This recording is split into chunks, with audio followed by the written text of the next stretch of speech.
Okay, so in today's video, I want to answer the question, in heaven, will we have free will? How would there be no sin in heaven? How would there be no sorrow in heaven, etc., so on and so forth? And I don't have a lot to say other than the following. As someone who presently resides on earth, right? When I encounter the presence of the Lord, whatever sin I was dealing with previously leaves, right? I had a temptation to watch porn, or I had a temptation to sleep with Emma outside of marriage, or what have you. But I genuinely love God and am seeking Him. I encounter the presence of the Lord. That temptation is no longer present.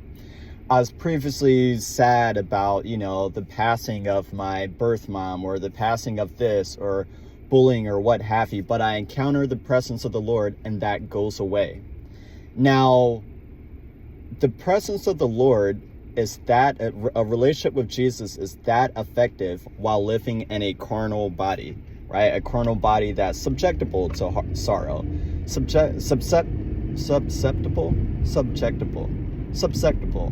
I don't know, that can be affected by sin.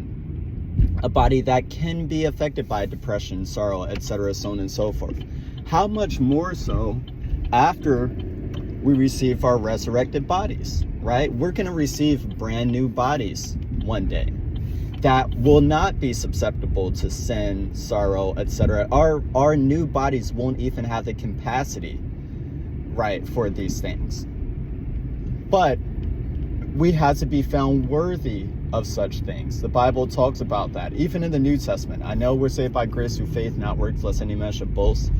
But if you have that and you're not taking advantage of that, right, of your salvation and the freedom from sin that it gives you, right, the freedom from sin that Holy Spirit gives you, etc., so on and so forth. Sometimes I look back on things and I think God may have allowed me to struggle with things even after being filled with Holy Spirit, just to show me, just to give me empathy with other people who would still struggle with things even though, and help them to come out of certain things. And it just makes me a better teacher.